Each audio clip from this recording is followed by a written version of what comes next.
गुरुकुलियंस, एक बार फिर से उसी पाठ के साथ मैं पुनः आपके समक्ष प्रस्तुत हुआ हूँ।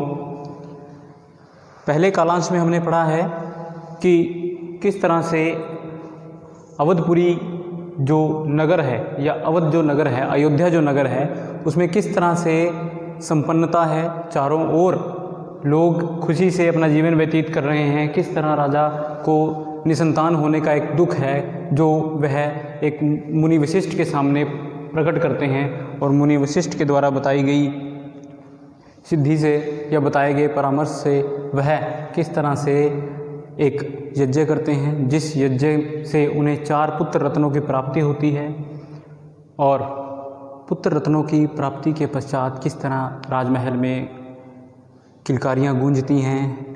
राम, लक्ष्मण, भरत, शत्रुघ्न सभी किस तरह से अपनी शिक्षा दीक्षा प्राप्त करके गुरुकुल के सभी नियमों का पालन करते हुए शास्त्रों की विद्याओं में और शस्त्र विद्याओं में पारंगत होकर अपने राजमहल में वापस आते हैं, और किस तरह से उनके विवाह की बात जो है उस समय चर्चा में होती है। अब हम इसी अध्याय को आज वहीं से शुरू करेंगे। तो राजमहल में इसी की चर्चा हो रही थी कि राम और बाकी अन्य तीनों भाइयों के लिए सुयोग्य वधुएं ढूंढी जाएं ताकि रघुकुल की और वंशवृद्धि हो। इसी पर चर्चा कर रहे थे कि अचानक से द्वारपाल भागता हुआ, घबराया हुआ राजा दशरथ के सभा में आता है और उन्हें सूचित करता है कि द्वार पर महर्षि विश्वामित्र आए हैं। यह सुनकर राजा दशरथ उसी समय अपना आसन छोड़कर उनका स्वागत करने के लिए द्वार पर पहुंचते हैं और उन्हें सम्मान सहित अपनी सभा में लेकर आते हैं। सभा में आने के बाद वह महर्षि विश्वामित्र को एक ऊंची आसन पर बैठने के लिए कहते हैं और फिर उनकी सेवा में जुट जाते हैं।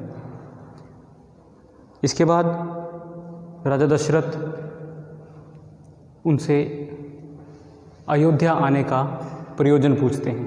वह कहते हैं कि मेरे लिए जो आज्ञा है महर्षि, आप वो मुझे बताइए। विश्वामित्र जो कि पहले एक बहुत बलशाली और बहुत बड़े शासक थे, और फिर उन्होंने राजपाट छोड़कर संन्यास ले लिया और वह अब जंगल में एक सिद्धाश्रम में रहते हैं, जहाँ पर वह अब तपस्या कर रहे थे। राजा दशरथ को महर्षि विश्वामित्र कहते हैं कि राजन, मैं जो तुमसे मांगने आया हूँ वह देना इतना सरल नहीं है। पहले विचार कर लो, फिर मुझे जो भी देना है उसकी प्रतिज्ञा करना। राजा दशरथ हाथ जोड़कर उनके सामने आग्रह करते हैं कि महर्षि, रघुकुल की यह सदा रीति चली आई है कि यहाँ से कोई भी खाली हाथ नहीं जाता, और रघुकुल रीति के अनुसार यहाँ पर जो भी महर्षि ऋषि आएगा उनकी हर प्रकार से सहायता की जाएगी। यह सुनकर महर्षि विश्वामित्र बहुत प्रसन्न होते हैं और वह कहते हैं कि हे राजन, मुझे आपसे आपका ज्येष्ठ पुत्र राम चाहिए। यह सुनकर राजा दशरथ के ऊपर जैसे बिजली गिर पड़ती है, वह एकदम भौचक्के रह जाते हैं। कुछ समय के लिए ऐसा लगता है कि राजा दशरथ बेहोश हो गए हों। वह अपने सिंहासन पर एकदम से गिर जाते हैं। यह सब देखकर ऋषि विश्वामित्र अपने आसन पर बैठे रहते हैं और राजन के होश में आने का इंतज़ार करते हैं। जब राजा दशरथ को होश आता है तब वह उन्हें कहते हैं कि मैं हमेशा के लिए आपके पुत्र राम को नहीं मांग रहा हूँ, मैं एक सिद्धि यज्ञ कर रहा हूँ जिसमें 2 राक्षस आकर बाधा डाल रहे हैं और यह पूर्ण होने के कगार पर है, इसलिए हमें राम ही चाहिए जो कि उन राक्षसों का अंत कर पाए। इस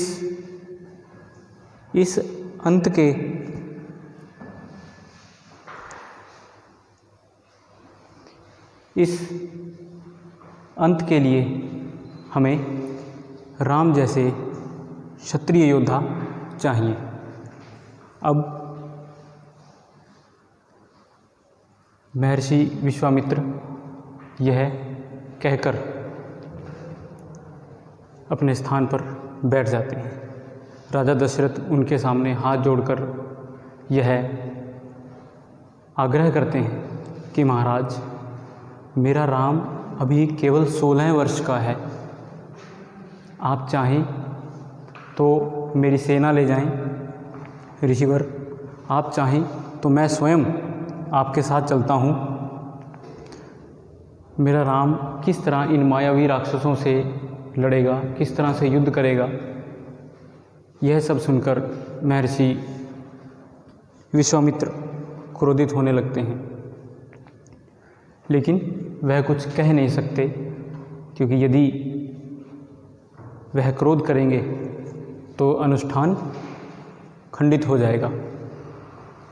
इसलिए वह चुपचाप राजा की अगली बात का इंतज़ार करते हैं कि अब राजा क्या कहेंगे।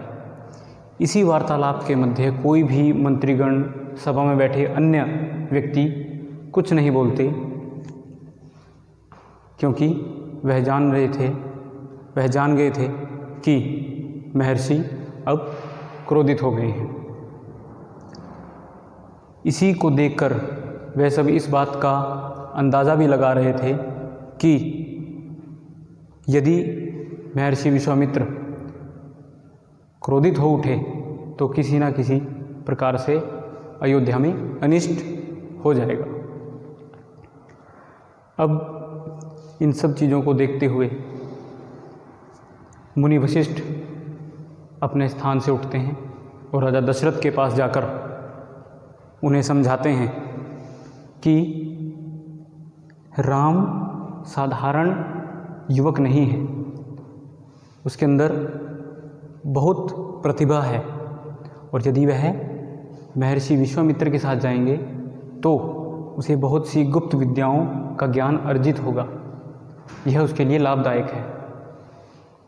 यह सब सुनकर भी दशरथ पिता का मोह नहीं त्याग पा रहे थे। अपने पुत्र से दूर होने का दुख लगातार उन्हें खाए जा रहा था। तत्पश्चात महर्षि विश्वामित्र भभक कर बोलते हैं कि तुम रघुकुल की रीति को कलंकित कर रहे हो। तुमने अपने द्वारा कही गई बात को पूरा ना करके रघुकुल की रीति का उपहास किया है।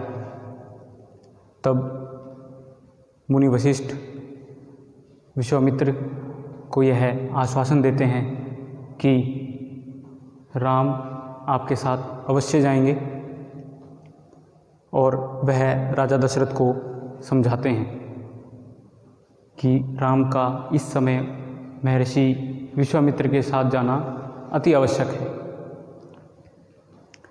तब इस सभी के बीच राजा अपने खिन्न मन से राम को सभा में बुलाने का संदेश भेजते हैं, और उसी तरह वह महर्षि विश्वामित्र के आगे एक छोटी सी विनती और करते हैं कि मैं चाहता हूँ कि राम के साथ उसका छोटा भाई लक्ष्मण भी आपके साथ वन में जाए। महर्षि विश्वामित्र दशरथ की बात को समझकर उन्हें इसकी आज्ञा देते हैं और साथ ही संदेश भिजवाया जाता है कि राम और लक्ष्मण दोनों को राजसभा में बुलाया जाए। उन दोनों को राजसभा में बुलाया जाता है और उन्हें बताया जाता है कि आपको अभी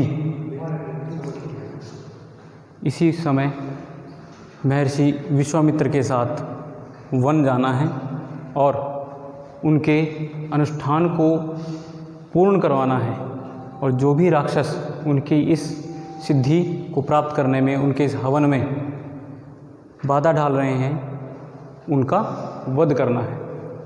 यह सुनकर दोनों भाई राम और लक्ष्मण बहुत खुश होते हैं और इसी के साथ दरबार में उन्हें उनका तिलक किया जाता है, स्वस्ति वाचन गाया जाता है और उन्हें महर्षि विश्वामित्र के साथ जाने की आज्ञा दी जाती है। चारों ओर का वातावरण गंभीर था। दशरथ अपने पुत्र के दूर होने से चिंतित थे, दुखी थे, माता कौशल्या भी। लेकिन महर्षि विश्वामित्र इस बात को जानते थे कि इन राक्षसों का अंत सिर्फ राम ही कर सकते हैं और इस प्रकार वह दोनों अयोध्या नगरी से निकलकर वन की ओर महर्षि विश्वामित्र के साथ साथ चले जाते हैं। तो बच्चों, पहले अध्याय में यहीं तक हमें बताया गया है। अब इससे आगे के अध्याय में हम पढ़ेंगे कि किस तरह महर्षि विश्वामित्र के यज्ञ को राम और लक्ष्मण पूर्ण करवाते हैं और किस तरह वह किस किस राक्षस का वध करते हैं। उम्मीद करता हूँ कि आप इस कालांश में इस अध्याय को अच्छे से समझ गए होंगे। इसके प्रश्नोत्तर आपको PDF के माध्यम से भेज दिए जाएंगे। आप इस अध्याय को पुनः पढ़ें, बार बार इन वीडियोज़ को देखें और जो प्रश्नोत्तर आपको भेजे जाएंगे उन्हें अपनी कॉपी में लिखें। सुरक्षित रहें, स्वस्थ रहें। धन्यवाद।